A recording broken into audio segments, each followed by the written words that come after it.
थैली विवाद याद है आपको, जारी है। और थैली विवाद में रोज नए अध्याय, रोज नए चैप्टर जुड़ते जा रहे हैं। लोग कह रहे हैं कि आनंद मोहन और संजय झा के बीच एक समझौता हो गया है, चेतन आनंद को उप मंत्री का दर्जा दे दिया गया है। तो क्या लड़ाई खत्म हो गई? ऐसा कुछ भी नहीं है, ऐसा कुछ नहीं है। लड़ाई जारी है। और एक चर्चा जो सियासी गलियारे में है, क्या थैली का कोई वीडियो जारी होने वाला है?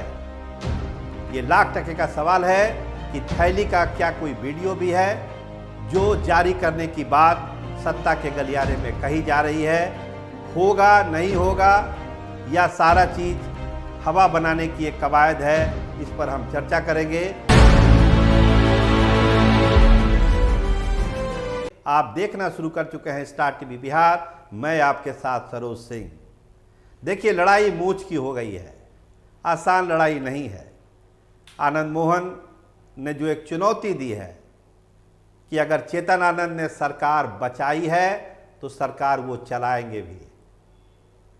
तो उप मंत्री वाली बात जो कही जा रही है, इसकी सच्चाई समझिए कि जब नीतीश कुमार मुख्यमंत्री थे उस समय भी चेतन आनंद को ये दिया गया था। तो ये कोई नई बात नहीं हुई है। क्योंकि मुख्यमंत्री हट गए हैं नीतीश कुमार, नए मुख्यमंत्री बने हैं तो कमेटी फिर से बनी है, तो चेतन आनंद को वो जगह दी गई है। तो इसमें कोई समझौते वाली बात नहीं है। मूल मुद्दा ये है जो आनंद मोहन ने उठाया है। बहुत लोग सवाल कर रहे हैं कि आखिर आनंद मोहन चाहते क्या है? अपने बेटे को मंत्री बनाना चाहते हैं, अपने छोटे बेटे के लिए टिकट चाहते थे, नहीं मिला। श्वेता गुप्ता को जो मंत्री बनाया गया उससे वो नाराज हैं। शिवहर की जो संसदीय सीट है, क्या होगा 29 में, उसको लेकर चिंतित है। आखिर आनंद मोहन इतने एक्टिव क्यों हुए हैं? और ये जो बड़ा आरोप, थैली वाली बात उन्होंने कही, इसकी सच्चाई क्या है? क्या इसका कोई वीडियो भी है? क्योंकि आनंद मोहन के समर्थक बार बार कहते हैं इंतजार करिए, बहुत जल्द वो वीडियो भी आएगा। आनंद मोहन अभी पटना से बाहर हैं, दिल्ली में हैं। 27 तारीख को उनके पटना आने की संभावना है। उसके बाद वो अपने पत्ते खोलेंगे। पूर्णिया में भी एक बड़ा कार्यक्रम उनको करना है। तो जो सेंटिमेंट है जदयू कार्यकर्ताओं का, खासकर नीतीश कुमार के हटने के बाद जो ये कहा गया कि ताज अब छीन लिया गया है, कुर्मी बिरादरी से ताज छीन गया है, जो मूल कैडर हैं जनता दल यूनाइटेड के समर्पित कार्यकर्ता हैं, वो उपेक्षित हैं, और आनंद मोहन उन्हीं की बात कर रहे हैं। उसी सेंटिमेंट को भुनाने की कोशिश कर रहे हैं। इसीलिए वो बार बार कहते हैं कि जिंदा दफन कर दिया गया है आनंद मोहन को। कुछ लोग हैं जिन्होंने जिंदा दफन कर दिया, सारे नाम सबको पता है। देखिए, अभी तक पब्लिक फोरम पर संजय झा ने कोई जवाब नहीं दिया है, या दूसरे नेताओं ने जवाब नहीं दिया है। लेकिन कई नेता ऐसे हैं जो आनंद मोहन के पक्ष में बोलना उन्होंने शुरू किया है। खासकर राजपूत नेताओं में एक बेचैनी है। जय कुमार सिंह खुलकर बोल रहे हैं, और भी कई नेता हैं जो इस बात को उठा रहे हैं कि कहीं ना कहीं जनता दल यूनाइटेड के साथ ठीक नहीं हो रहा है। तो क्या इसके अगुआ आनंद मोहन बन रहे हैं, या आनंद मोहन एक खिलाड़ी हैं जो ये खेल खेल रहे हैं? इसकी पटकथा किसी और ने लिखी है कि आनंद मोहन आप खेलिए इस खेल को। उनको एक स्क्रिप्ट पकड़ा दी गई है और उस स्क्रिप्ट पर वो काम कर रहे हैं। देखिए, टीम निशांत के भी सदस्य थे चेतन आनंद। तो क्या टीम निशांत को डिफेम कर दिया गया है? आपको एक बयान याद होगा, ललन सिंह ने कहा था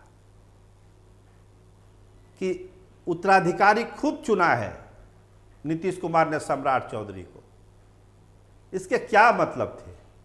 इस बयान का मतलब क्या था?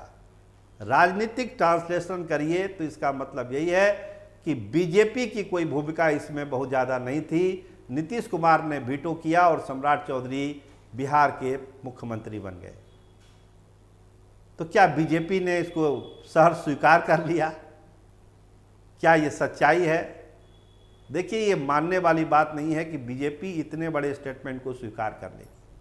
तो कहीं ना कहीं अंदर खाने बहुत सारी चीज़ें एनडीए के भीतर चल रही है, और उसमें एक किरदार आनंद मोहन भी उभरे हैं और एक बड़ा आरोप उन्होंने लगाया है।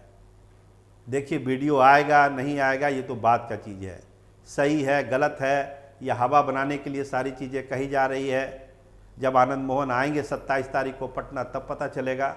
लेकिन इतना ज़रूर समझिए कि जनता दल यूनाइटेड के में जो है अभी बहुत कहिए ना एक घोर मट्ठा वाली बात है।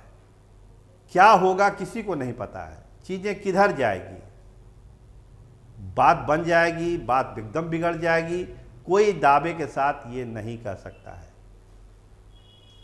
इसीलिए जो मंत्रिमंडल है, खासकर जेडी कोटे के जो मंत्री हैं, वो भी अभी उहापोह की स्थिति में है। देखिए, अभी मुख्यमंत्री का चेहरा ही नहीं था पोस्टर में जल संसाधन विभाग वाले मामले में, तो एक कन्फ्यूजन की स्थिति जरूर है जेडीयू के भीतर। और आनंद मोहन वाले केस ने इस कन्फ्यूजन को और बढ़ा दिया कि क्या सही मायने में जेडीयू एक ऐसी पार्टी जिसके बारे में ये कहा जा सकता है कि पैसे को लेकर कोई एक आरोप नहीं लगा सकता है जेडीयू के लिए कि टिकट के लिए पैसा दिया हो, मंत्री बनने के लिए पैसा दिया हो। लेकिन आनंद मोहन ने तो इतना बड़ा धमाका कर दिया कि थैली से ही सारी चीज़ें हो रही है। अब इसको कुछ लोग देख रहे हैं कि भाई आनंद मोहन का अपना इशू है, बेटे का इशू है, छोटे बेटे का इशू है, शिवहर संसदीय सीट का इशू है, तमाम इशूज है।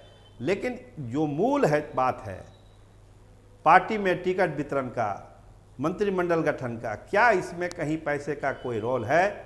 ये चीज़ें अभी भी एक समझिए कि उलझी हुई कहानी है, और इसको जल्द से जल्द सुलझाने की कोशिश अगर नहीं हुई तो मामला और भी उलझता चला जाएगा।